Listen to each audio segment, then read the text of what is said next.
What's going on, everybody? Welcome back to ChopTalk. I'm Dean Frank. I'm Oscar Gonzalez-Moore. Evan Reset, our guest, he's back at it. But wow, so we just had another big game, Boulder against CSU. I'm sure y'all have already seen it already. Double overtime thriller. The Buffs came out with the win, 43-35. But wow, this game was not at all what we were all expecting. There's a lot of controversy, because the spread before the game was 23.5. We were favorites, of course. The over hit by a long shot. But yeah, this was not supposed to happen. It was supposed to be a blowout, but we'll go into that shortly. But I guess just takeaways real quick from you guys from the game and the weekend and whatnot. We got a lot to go over. Definitely. Ev, you want me to start or you want to get Go away? ahead. I don't know. I said during the last podcast we made after the Nebraska game that this game was going to be a lot closer than people thought. This was probably a lot closer than people thought. Definitely a little too close for my comfort. But still, we got the dub. It would have been a nightmare if we didn't.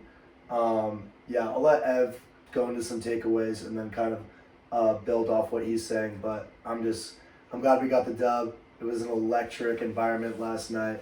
Another field storm. And yeah, Ev, take it away. Guess my biggest takeaways, I was a bit disappointed how the entire team performed. I think the defense honestly played terribly. CSU, we can go into forever and how CSU ran their annoying offense and blah, blah, blah, but overall the defense needs to be better. The offense did not start well, but Shador and the offense gained confidence as the game went on, and they ended up playing really good at the end. So honestly, that doesn't matter as much. But if we want to win these big games, our defense needs to play better. Right, yeah, it was super ugly, but at the end of the day, a win is a win. Let's go into stats a little bit. Believe it or not, Shador did have another Heisman type of game, 38 for 47 with the 80% completion rate, and 348 yards on the field and 4 touchdowns. He did have 1 interception, which was his first pick of the year, but honestly, I do not think it was his fault. The ball could not have been placed better, and that number 11 on Colorado State just grabbed it. But yeah, other than that, Weaver had a touchdown, almost 100 yards, so he's definitely our wide receiver 1 at the point, which I guess we didn't really think was going to happen, but 3 games into the season, he's been our steady wide receiver 1. Mikey Harrison, San Francisco product. 2 touchdowns, very clutch for us late in the game. We'll go into that, of course. Game, And my player of the game, Shiloh Sanders, as we talked about a little earlier in these pods, that he's came off kind of with a little iffy start to the season, but pick 6, 80 yards, brought it back to the house, put us on the board first early in the game, and he also did force a fumble. So, he's doing what he needs to do. Yeah. Along with that, we didn't have much of a running game at all. Dylan Edwards with 57 yards, so that's definitely something still we got to look at. And Travis Hunter, we all saw that dirty hit happen, so he wasn't really a factor in this game, but we'll go a little more into depth about his future with the next couple of weeks. Definitely. I think it's funny how the first Boulder football podcast we made, we were just shitting on Shiloh. He definitely didn't have the best game, and there was that one tackle that we all saw him whiff. We were just like, oh my gosh, but I don't think we would have won the game without him last night. So it's great to see him improving as a player, and we're putting some respect on him, and I think we should have a long time ago, but I'm glad now that he's getting the respect he deserves from not only us, but other broadcasting sports media channels as well. Right. As much as I hate to say it, our defense has been giving up a lot of points these past couple games. Over 30 points to CSU is not what we expected at all, but we're forcing a lot of turnovers that are switching the momentum heavily in these games. We had 3 picks, obviously a pick at the end with Trevor Woods that won us the game, but a couple of forced fumbles as well. So, it seems like our offense rides the best when we got momentum flowing with us. So defense has definitely been coming in clutch these past couple of games. I'd like to also mention what you said earlier, that Mikey Harrison, amazing game. He's a guy we see around in school a lot. Seen him around. Do you see him? Yeah, it's You see him at Leeds? Yeah, Leeds. That's It's all funny. about a party. Yeah, but Mikey, really good. I think he had 2 touchdowns. Yep. He had the 2-point conversion as well. Just coming up clutch, making plays in space. Just I really respect the game he had. Yeah, talking about coming up clutch, we did start super slow. We were pretty much down the whole game. Going into half, we were down touchdown, and then we let up a huge touchdown on a 3rd and 7 that was a heartbreaker. But we were down about 11 points with, I think, 9 minutes left in the 4th quarter. We got a touchdown, and then at the end, CSU had pretty much a perfect punt, best punt you can ask for, really, on the 2-yard line with about 2 minutes left. And Shador did it. So we were down, we were down 8 at the time. We needed a touchdown and a 2-point conversion, and we drove 98 yards with 2 minutes left. I think Shador was 5 for 5 on this drive, and he hit Jimmy Horn with the 45-yard touchdown to get us closer. And then who hit the Weaver with the 2-point conversion? Yeah, Shador's just got the things you can't teach. He's just a straight bowler. He's clutch he's clutch when he needs to be clutch. He makes plays when he needs to make plays. The things you just can't teach. Yeah, I agree. I think there was an intangible feeling last night that was we're not going to lose this game. Yeah. You know what I mean? Yeah. Even though we were down, we were not playing well. It was we're not losing this game. Not the low bro CSU. Seriously. And that might just be Boulder egos. We haven't lost the Rocky Mountain Showdown in a couple of years now. But also, it's just something about the environment, what Primetime's bringing to Boulder. Just we are not going out like that. You know what I mean? Yeah. So that's always just a great feeling, state of mind to have as a student and as a fan. Yeah, going off of that, I think we have the best student section in the country, and I don't even think it's close. Last year we were 1-11, and we had packed stadium pretty much every single home game. So this year it's crazy. Just as a student walking up the stairs, it's you could not go back down to your seats because you would get stuck in the crowd for at least 10 minutes just trying to walk a couple feet. Seriously. Yeah, they weren't even letting people down to the student section. Yeah, I know. It was packed. I had to go around and climb up. Really? Yeah. It's crazy how much these tickets are going for now. Last year I would get a ticket on a GroupMe ticket exchange for about $5-10, and now it's going for over $100-200 just for a game. Which is more than the whole season pass itself, which is pretty crazy. Yeah. How much were USC game tickets going for again? So my friend's visiting for USC, and I'm looking to get him a ticket. And online on Ticketmaster, cheapest ticket I saw before this game, before he even won this game, was $367. That's real.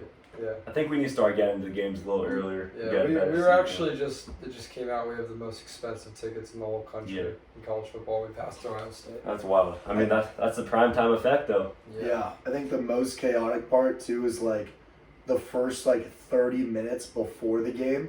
I went to go get some food and a beer right before the game had started, and I was literally stuck in one of those side tunnels for probably 15 minutes. It was just stagnant, hectic, bro. Everybody's just yelling.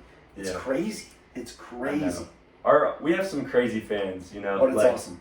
Our fans are very loyal because obviously we've been in the dirt the past couple of years, and now we deserve the winning. We deserve it, Yeah. We'll go into it more, but obviously we stormed the field again, which a lot of controversy, but I don't know. In a double overtime thriller against our rivals, I think we're allowed to be excited. Yeah, come on, Ab. You gotta get There's been a lot of tweets about it I've been reading. I saw Deion Really? Sanders Jr. tweeted. He was something "We don't care." It was something funny. Shout out Willow. Yeah, and then another. So what I was also thinking about it, I'm not sure what the rule is for the Pac-12, but in the SEC, if you storm the field, the school gets a huge fine. Yeah. I'm guessing we don't have a fine because it happens every game. And we're just not used to winning, It's when you go 1-11 and now we're 3-0. This is crazy. It's a great time to be in Boulder. So a little bit more about the weekend recap. Obviously, we had First Take, ESPN, Game Day, Pat McAfee. We had so many celebs, so many different media coverages at this game. It was uncalled for. We were up on Friday morning at 6 a.m., ran off to be in the front row for First Take. I'm sure y'all have seen it by now, but we had a poster that said ChopTalk, and we were on TV a couple times, which was awesome. eventually we got our poster taken because I guess we're not allowed to promote on live TV. But we were there for a long enough time, you know. So it was awesome just seeing like Stephen A. Smith, Shannon Sharp, just first take this media coverage that I've pretty much been following my whole life, you know, predominantly as an NBA fan. So it was crazy just to see Stephen A. like right there next to me, you know, and then off of that, just seeing The Rock, the GOAT, Dwayne The Rock Johnson. We have a lot of celebrity fans now, which is cool. Who's like your, I don't know, Lil Wayne, like you saw him right there. Who's like the biggest like oh my god, like he's a Boulder fan for you? I think like this past weekend was just so surreal. Like just as Dean was just saying seeing Stephen A., Shannon Sharp doing their first take set, Molly, like it was like what? Literally watch these people every morning. And like Mikey Harrison too, like he balled out and like he literally went to high school with some of my best friends. Like that's just crazy. But my favorite celebrity right now, or my favorite showing I guess this weekend, had to be Kawhi Leonard. That guy's just so random, so sneaky. Like Kawhi was that? Yeah, you didn't even know, right? Like he was at the game, bro. He was at the game. He's a sneaky guy. We damn near got Kawhi out of LA, so I'll take that. Kawhi won't even show up to his own Clipper games, but he was out here for a Boulder game, which is funny. I think doing his little laugh in this thing. It was awesome seeing like Gronk just for Fox Noon game day right in front of us as well. He was commentating, just eating turkey legs. That guy was awesome. The Rock as well. Yeah, got the fist bump from Gronk. Gronk was just like such a, like I feel like a lot of celebrities, they come out, you know, they're like very celebrity-esque, but Gronk was just like a regular guy, just like shotgunning beers, he's eating a party turkey animal. legs, just like signing people's babies. That's his brand image. No, it's awesome. Yeah. And off that, Lil Wayne was performing as well. He actually was performing as we walked up, as the players ran onto the field. But we were there, so Friday morning we were there at like 6, 7 a.m. And then the same thing happened the next day for college game day, which was awesome as well. It was also cool seeing Pat McAfee, you know. I mean, predominantly he is pretty much doing exactly what we want to do, you know, like him just chopping it up with the boys, and they ended up making it on live TV, signing with ESPN, you know. So it was awesome. It was very inspiring to see all the production really go down, like behind the scenes. But yeah, I guess what else happened, bro? It was a long weekend. It was a long weekend. What did you enjoy? Fox or is the ESPN one called Big Noon? I apologize. So the Fox is Big Noon. Big Noon. Yeah. Did you like ESPN or Big Noon better? Yeah, I definitely have to say, just seeing ESPN First Take live was awesome. I mean, as you said, set was a little cooler. We've grown up watching this every day pretty much, and as well as seeing clips and all of that. So just being behind the scenes and being right behind the camera with our big sign saying ChopTalk was awesome, you know. I'm going to watch those videos over forever, and just it was cool. Just this was a once in a lifetime thing. I don't think it's going to happen again this year. I mean, it should happen for the USC game, but they don't usually go back to the same school twice for game day. Yeah, and going off of that, just my thoughts were like, while this game was happening, while we're down, it's like, wow, what happens if we lose this game? What happens if we lose to our rivals, CSU, as 23-point favorites? The whole world is watching. You know, we were the latest game. Everyone was watching. Everyone was staying up. It's prime time. Obviously, you got to watch the game. But if we lost, the podcast would be done. But media coverage for Boulder I think it'd go down in a heart rate, you know? There was just, I mean, if you're listening to all the people talking this weekend, they're like, Colorado, there's something special, like kind of what I've been reiterating this entire podcast, but like, there's something special here, like, they're going to wipe the floor with Colorado State. Like, after saying all of that and losing, that'd be tough for media to come back here and at least cheer on Colorado. Yeah, especially like everyone on game day had picked us to win. This was Mad Dog's 400th like pick on game day. You know, everyone was watching this. So if we lost, especially as such big favorites, I think it would have changed everything. But I don't know. In hope, Shedeur came in clutch, man. I think we were almost like, everybody was behind us, like almost like a little too much, and we were all about it's personal, this, that. that like it almost became personal more for CSU. You know, Facts. like Right. Like that's I it. think they had more of a chip on their shoulder than we did, and we went into the game a little too confident. I think like maybe we'll talk about this later, but there's still like a few guys that didn't play in that game. Also Travis Hunter, but yeah, maybe we just gotta like maybe that puts the team in their place a little bit and realizes like don't be too confident going into these games. Yeah, I 100% agree. I mean, I love the team chemistry now. I mean, I feel like everyone got each other's back. The chemistry that Coach Prime is putting with on the team is unlike any other. But at the same time, it's like now we're just focused. This game, we're just focused on like wearing sunglasses, putting that hat on, like making it personal, you know. But we almost lost this game, you know. So I think we need to get back into the locker room this week and really talk business, because these next couple of weeks are not going to be fun. We got Oregon away and then USC at home against Caleb Williams, the Heisman of the year. So Yeah, let's talk about Oregon. yeah. So going off of that, I mean, all three of us had us being 3-0. So I guess we predicted that correctly as of now. Mm-hmm. I have us losing to Oregon. What do y'all think's going to happen? Obviously, Travis Hunter is hurt as well, so that might change a little bit. But as of right now, Hunter's probably not playing. yeah, as of right now, we are 19.5 underdogs to Oregon next week. What are y'all thoughts on this game? Ev, go for it. I hate to go against my team, but I don't love this matchup.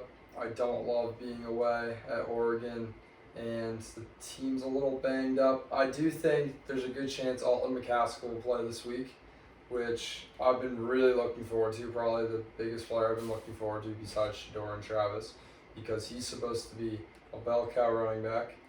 And then supposedly Miles Slusher's going to be back. Travis Jay is going to make his debut Thank you, bro. at safety. So 2 more safeties will come in, maybe bring a little more like hard hitting to the defense. So I mean, I don't know how great like Travis Jay is going to be, but and Alton, like who knows, Alton could be still like banged up from his ACL, but I mean, we need to try something new in the run game. That's for Right. sure.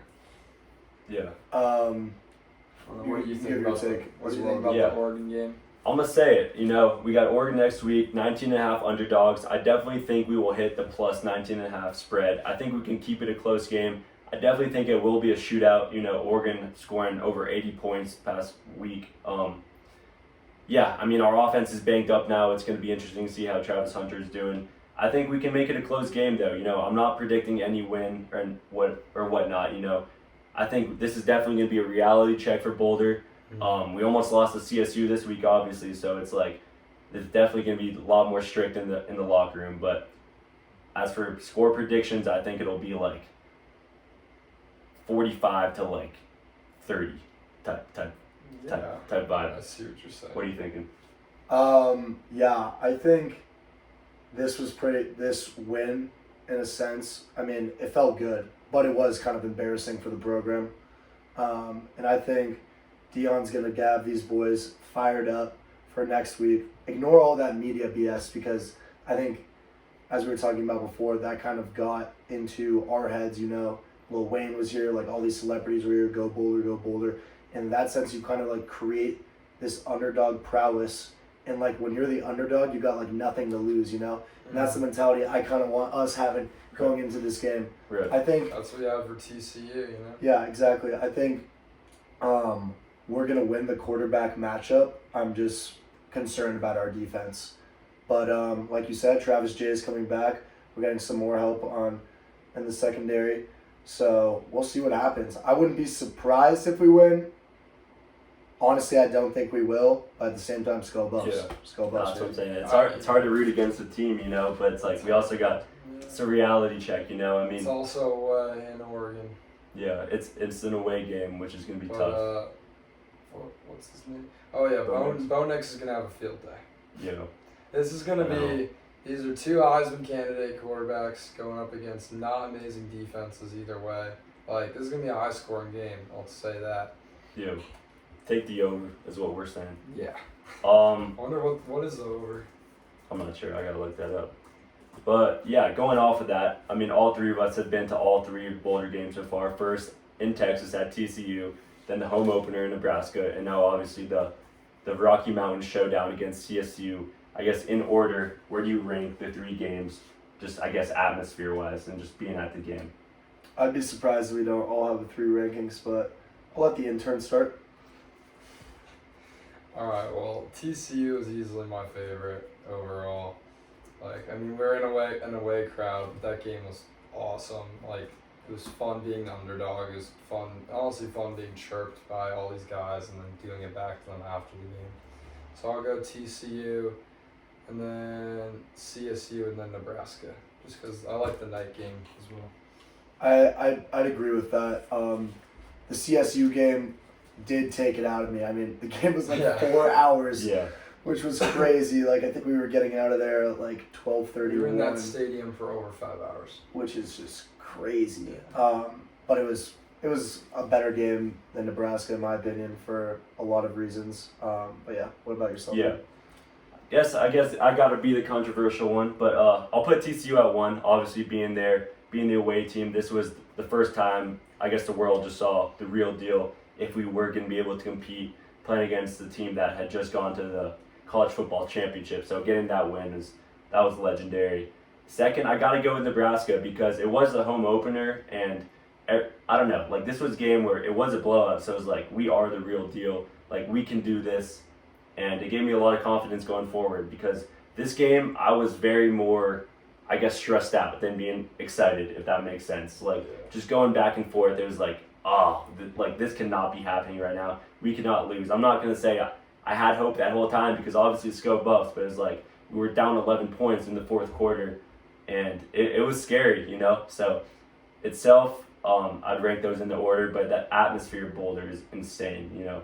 It was 1 a.m. and everyone was on the streets and the stadium was still packed. I don't think anyone had left. So yeah, on that note too it's also interesting to note that like for the Nebraska game, like Nebraska traveled really well. Like when you looked over at the other side, I want to say like I don't know, at least 2/3 of it was a sea of red. yeah. And it was interesting because I feel like I saw a lot of Colorado State fans at the tailgates and pre-games, but not a lot of them were at the actual game. Did you guys agree with that? Or In a weird way, I feel like they just didn't want to wear green. You know, like they were all posted up on the other side. It's like you could hear them. You can hear them roaring when something big would happen. But you know, like Boulder fans are rowdy, man. Yeah. Like you could start a fight in a second by just looking at someone. You know, so I don't know. That was my thought. They were definitely there. I could hear them. There were a lot of CSU Yeah. students that were wearing Boulder merchandise, or not even just like normal clothes. Yeah. I think they're scared, honestly. I would be too. Remember there were the CSU cheerleader girls that came to our house for a minute. Yeah, that was. And they were like, we were like, oh, what school are you from? And they're like, oh, we're from Wisconsin. Like they were lying until they admitted they were actually CSU. Yeah. So it shows CSU students aren't about it like we are, I guess. that's what's up. Yeah, I feel like at a point it also just becomes dangerous or like idiotic. You know, it's like really not that deep. Like at least if you're like rolling up with a friend, like our friend McPhee, he brought 2 of his friends down from Colorado State, and it's like if they're rolling with all other Boulder people, it's like you should just wear Boulder gear. Yeah. You know what I mean? Or just a neutral color. You know. Yeah. There was a fight in the student section behind Yeah, us. right behind us. I've yet to see a video. I just Probably heard everybody Barstool or screaming. something. I couldn't really see it. Yeah, no, it's always fun. Transitioning into the Heisman debate. You know, I mean, it was a rocky start. Obviously, the past 2 games have been a rocky start for Shador, but he's putting up the numbers. I think he's almost at 1,500 yards in 3 games. He had another 4 touchdowns this game. Yes, he did have his first pick. I wouldn't put it too far ahead of him because honestly, it wasn't his fault when you watch it back. But yeah, I think at the ESPN rankings, he is at number 3 right now. The number 3 quarterback, I guess, that would be drafted to win the Heisman, Who's as well in as front of him? ahead of him is Caleb Williams, USC, Michael Penix of UW, and then there's Shador, there's Quinn Ewers of Texas, and then the FSU quarterback Jordan Travis. Yeah. JJ McCarthy was there. He took a knock. Yeah, I'm so about to say. I'm glad he had a terrible. I mean, not a terrible. 3 interceptions against Bowling Green. It's pretty bad. Yeah, I think what's like the biggest target they look at? Is it touchdowns?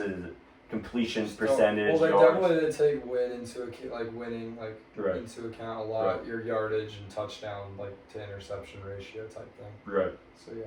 How about like season turnaround? Like we were talking Yeah. about. This is a 1-11 program last year. We're up to 3-0. That's definitely playing a big I part know. into it. Like Mhm. all these other players are playing for established programs that are year in year out absolute monsters. And Boulder just coming out of the blue, prime Right. time effect. So Yeah, I think what goes along with that is just the media coverage, as we kind of hit it before. But I know House of Highlights was there, but SportsCenter, ESPN, we were probably at least 20 posts within the one game. Yeah. So it's like we're all over the media right now. We're pretty much America's team. Everyone with social media, everyone that cares about college football knows about us, knows about the prime effect. So it definitely comes into debate. I think. Honestly, it still is just super early. I mean, we have a long season ahead of us.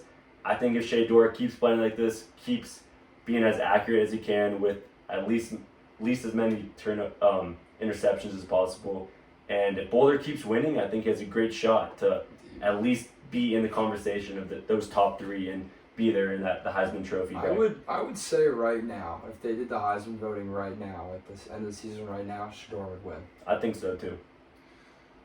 I I think so too, and that's a it's pretty not. wild There's take. no bias he there. Would. No, he would.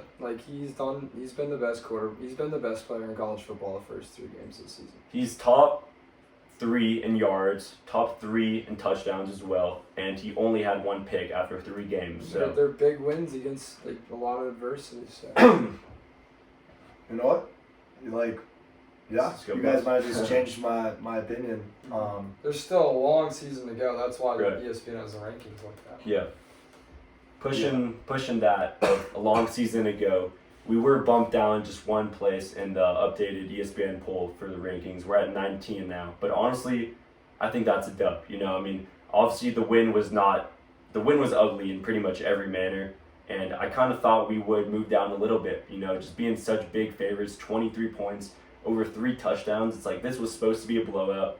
We barely won in double overtime. Obviously, a win's a win, but this was a little scary. You can't lie. As a Boulder fan and just as a college football fan, it's like, what are they going to do next week? Because this is business now. Oregon and USC, if we get blown out in both of these games, there goes all that media coverage, Yeah. Agreed. I think, honestly, one of my takeaways is put some respect. I know this is a Boulder football podcast, but put some respect on Colorado State, everyone thought they were going to be coming out like bums, but they worked our defense, and they had 3 receivers over 100 yards, which is, Yeah. including that one receiver that threw a perfect 30-yard ball in the end zone. Yeah. Yeah. What, dude? I know. What are the chances a wide receiver throws that? There was a lot of flags, CSU. and I don't know. The game could have been scripted any other way. Anything could have happened. They did CSU. They just kept running this slant, this reverse slant, where 2 wide receivers would just cross pass, and it would work every time. It'd be a 5-yard pass, but they would slowly get those yards. So it's interesting to see how our defense is going to bounce back. I want to pay a little more attention to the post game interviews and whatnot to see what Prime thinks about this game. Because look, a win is a win, but it was not pretty whatsoever, and we can all agree on that. So we definitely need to bounce back this week, and if we come out slow again against Oregon, it's going to be bad. We have to come out strong. These past 2 games been brutal. We didn't score in the second or the third quarter this past game, and yes, obviously I'm glad we were able to come up with a 98-yard drive in the last 2 minutes of the game, but against CSU, it cannot be that stressful as a fan and as a Boulder student, obviously. But we need to come out stronger. Yeah, I do. Do you think potentially the little slants that CSU was running? Do you think they're actually starting to see film on our defense and film on our team now, and that's just a potential exploit of our defense, or is that something you think can be fixed? It's a good question. I will start with, I was watching the 49ers-Rams game today, and it just felt like deja vu. The Rams have 3, not nobody wide receivers, but you have Skoranek, I don't Tutu even. Atwell. Yeah, Tutu Atwell And the and rookie. the guy that what's his Nuka? Yeah.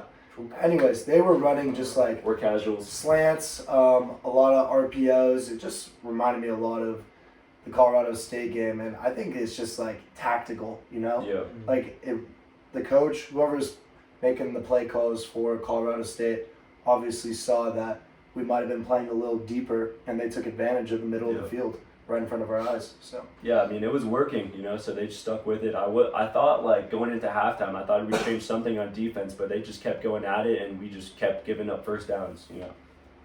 what do you think? You think that's something changeable, or you think system? I've been thinking about it a lot.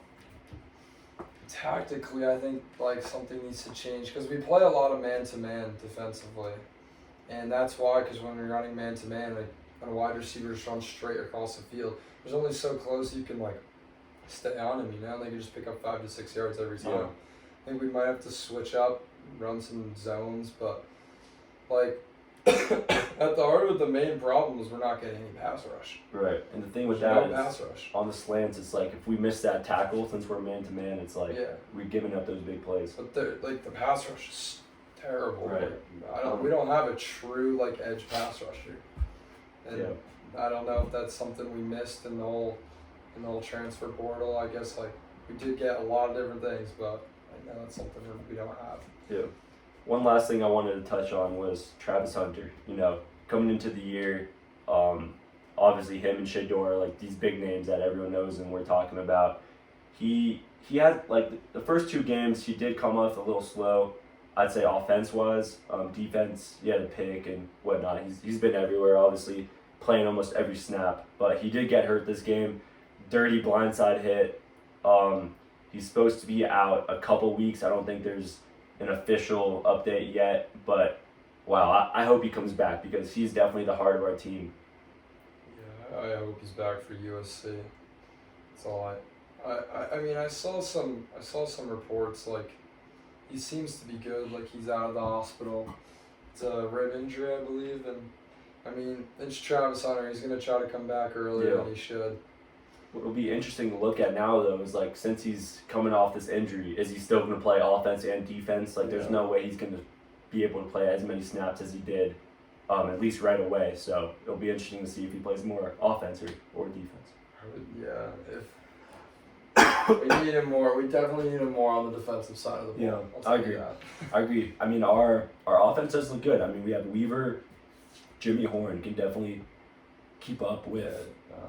And then Javon Antonio is going to be returning, supposedly. He's a big guy. A lot of people believe in. Hasn't really. He played a little bit in the TCU game, got injured, but supposedly he's like a big Megatron type wide receiver. And Mikey Harrison played amazing.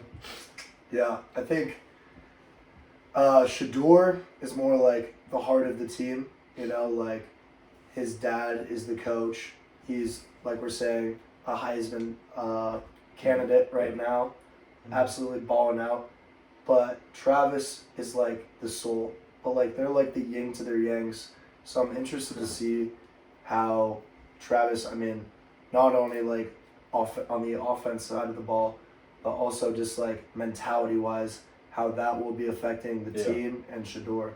Well, he wants to play. I mean, he stayed in the game for a couple of drives after, so we thought he was fine, and then he ended up going to the hospital like before halftime. But yeah, definitely. I mean, his game is definitely gonna have to change a bit coming off this injury, but I think he'll bounce back. Yeah, prayers up for him. He's a great ball player. We need him back for sure. Yeah. What else do we want to hit on? I think that was a pretty good take. I mean, great weekend. Eventful weekend to say the least. Eventful weekend for sure. It was ugly, but we did it 3-0, still undefeated. That like us talking about this now, it feels like we lost in some aspect, because it was supposed to be a blowout, but coming out in this double overtime thriller, beating our rival CSU, Lilbro State School, we got the win, and I think obviously there's a lot to work on within the locker room and whatnot. Hopefully we are healthy coming into this game against Oregon, because as I said earlier, we gotta come out firing. I do not want to get blown out against another one of our rivals. I mean, they're all rivals, Pac-12 teams, but yeah, this is going to be brutal if we don't come out hot. But Yeah, I like that take. We do need it. We did come out cold the last 2 games. yeah, I guess additionally, as you've seen this weekend, we've been posting a lot of content through TikTok, Instagram stories. Follow the Instagram if you haven't already. We just created the account finally. But yeah, gonna keep getting these podcasts through YouTube, and we just want to keep putting out content, So if y'all are still watching, give us any ideas or advice if y'all have. I mean, we love to bring it on. Any comment's a good comment, even if it's hate. Like, it's funny getting those hate comments on TikTok where it's like, you spelled this wrong, or like, this is a bad take. Like, at the We're end getting better on the spelling, guys. yeah. We're At the working end of the on day, it's like we're trying to figure this out as well. I mean, we're still full-time students at the end of the day, so it's like, little bro. yeah. I mean, seeing Pat McAfee definitely inspired me, and I mean, I definitely want to keep this running. I know Oscar does as well. I'm glad Evan's here with his football knowledge as well. But Parentheses, the intern. yeah, we'll keep firing with content, and yeah, just stay tuned for next week's video against Oregon. Hope we come out with a dub. But let's go Buffs. Let's go, Buffs.